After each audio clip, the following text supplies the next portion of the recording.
All right, good morning and welcome to Contract Wednesday. Today we are going to cover Form 35R, the Inspection Contingency Response Form, and we will also cover all the time frames.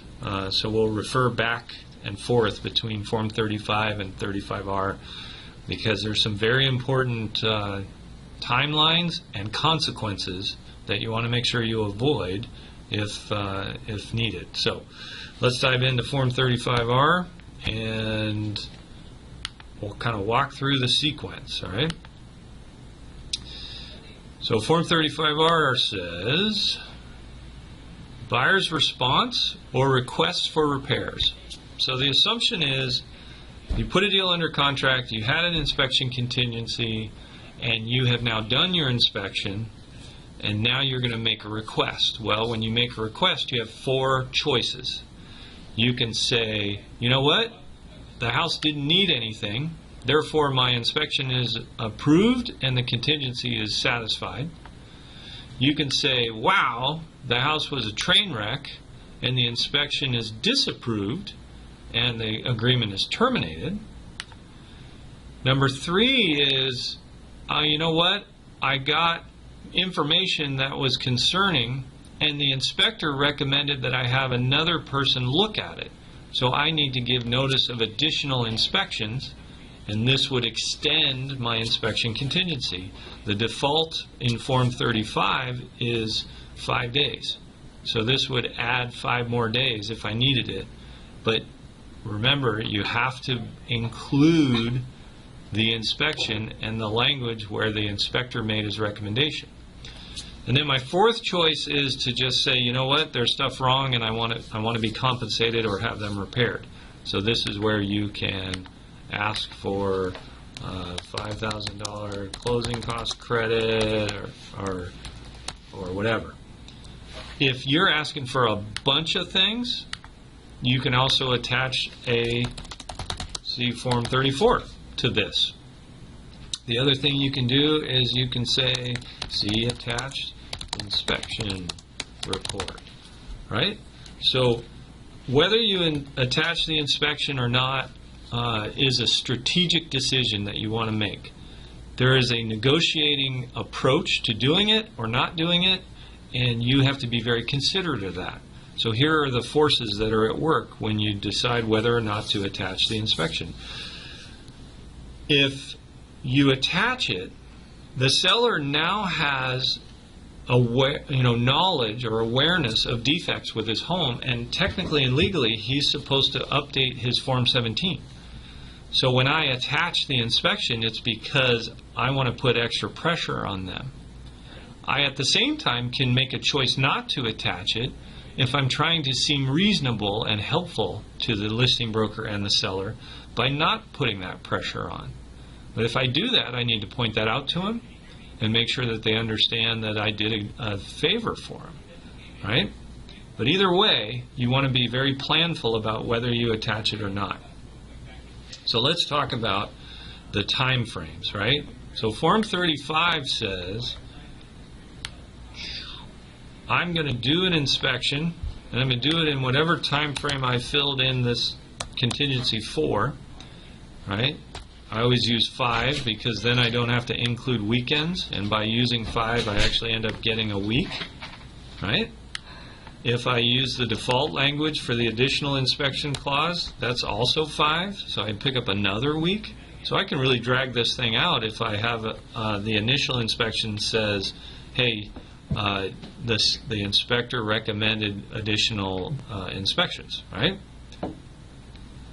So I've done my inspection, I've given my notice, and I have said seller to credit buyer $5,000, right? If I ask for actual repairs, I also want to use language like all repairs to be completed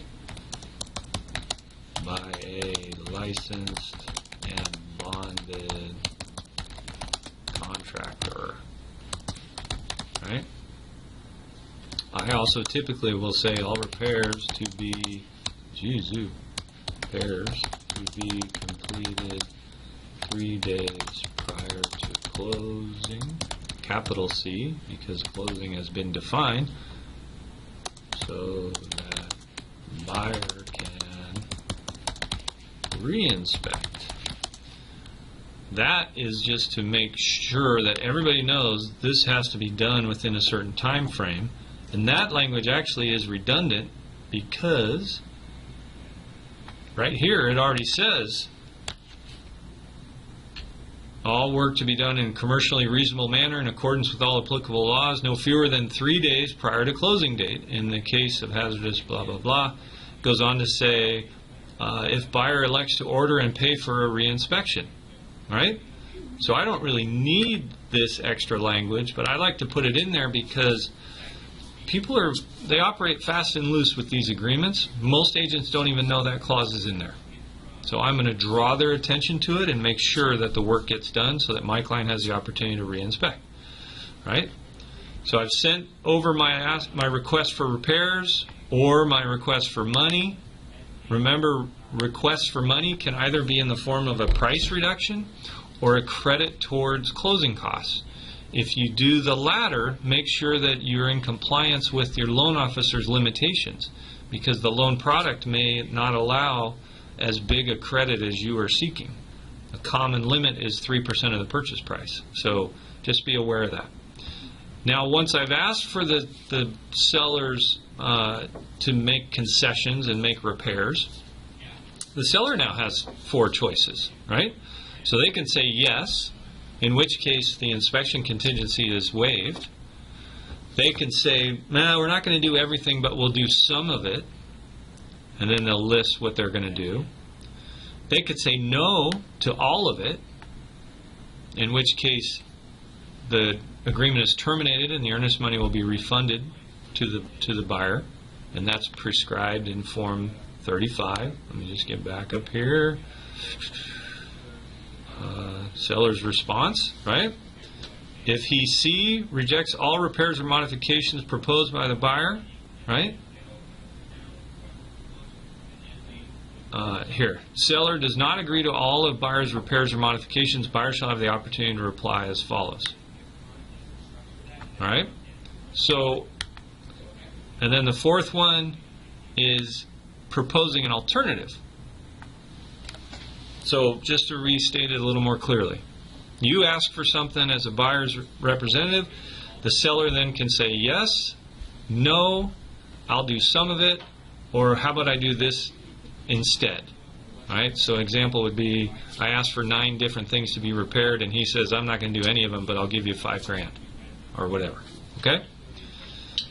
Once he makes his response, if it's anything other than yes, the first one, the buyer now has the choice to say whether that's acceptable or not.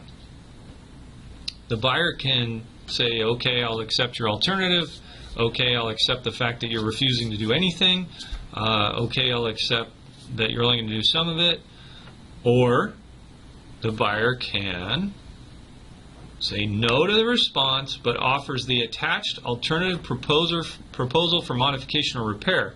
Buyer acknowledges that the inspection contingency will be waived unless buyer and seller reach an agreement, or buyer gives notice disapproving the inspection and terminating the agreement before the deadline in paragraph 1C2. So let's go back to that. 1C2 says, if seller does not agree to all the repairs or modifications proposed by buyer, buyer shall have blank days, let's say 3, from either the day the buyer receives seller response, or if seller fails to respond, the day seller's response period ends, whichever is earlier. So if the seller had 5 days to respond and they gave it to me on day 1, my 3-day clock is now ticking. And what happens when it expires is I've now got 3 days to either accept the seller's response, agree with the seller on other remedies, or disapprove it. If I don't, the contingency is deemed waived. So the example I used in the other video is I could ask for $9,000. The seller could say, I'm not giving you 9, I'll give you 7 though. And if I go back and ask for 8, but I don't get the seller to accept it within the time frame, the contingency is waived and I don't even get the $7,000 that the seller had initially offered. So as an agent, you have to manage this very carefully. So you'll see on this last one, there is not room for you to write your alternative proposal. You have to attach it. So what you need to do when you attach it is say, in my example, seller to credit buyer $8,000 towards buyer's closing costs. And then you have to add the extra language that says, if seller does not accept this by Monday at 9 p.m. or whatever the date is that your time frame expires, buyer hereby gives notice of disapproval of the inspection, the agreement is terminated, and the earnest money shall be refunded to the buyer. I have to add that language so that the seller can't just drag their feet and hope that the thing expires and then they don't have to do anything. Does that all make sense? So this form is very simple, but it's pretty high stakes if you don't have a very good handle on the time frames that you outlined when you wrote your offer in the first place. So what do? When I get mutual, I mark down on my calendar all of these time frames so that I don't miss them. Now remember though, paragraph 1C2, I can't mark this date down until I get the seller's response or failure to respond. Because if he responds sooner than the amount of time he has, then the clock starts sooner. So I have to really manage that. All right. If there are no other questions, I'm going to go ahead and sign this recording off.